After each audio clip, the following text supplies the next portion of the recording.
ক্ষুদ্র নৃগোষ্ঠীর বেতন, কৃষি ও ব্যবসা আয়করমুক্ত করার প্রস্তাব প্রধানমন্ত্রীর। দেশের পার্বত্য ও সমতল অঞ্চলে বসবাসরত ক্ষুদ্র নৃগোষ্ঠীর মানুষের বেতন, কৃষি এবং ব্যবসা থেকে অর্জিত আয় করমুক্ত করার প্রস্তাব দিয়েছেন প্রধানমন্ত্রী ও সংসদ নেতা তারেক রহমান। সোমবার ত্রয়োদশ জাতীয় সংসদের দ্বিতীয় ও প্রথম বাজেট অধিবেশনের 18তম দিন সকালে 2026-2027 অর্থবছরের বাজেটের ওপর সাধারণ আলোচনায় তিনি প্রস্তাব করেন।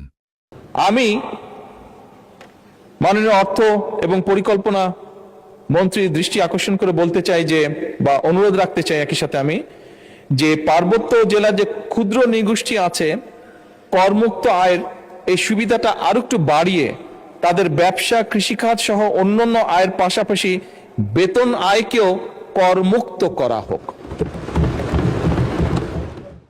এদিন সংসদের বৈঠকে সভাপতিত্ব করেন স্পিকার হাফিজউদ্দিন আহমদ বীর বিক্রম। পার্বত্য ও সমতলের ক্ষুদ্র নৃগোষ্ঠীর কর সুবিধা বাড়ানোর প্রস্তাব দিয়ে প্রধানমন্ত্রী বলেন, বর্তমানে পার্বত্য জেলার ক্ষুদ্র নৃগোষ্ঠীর নির্দিষ্ট কিছু আয়ের ওপর কর অব্যাহতির প্রস্তাব রয়েছে।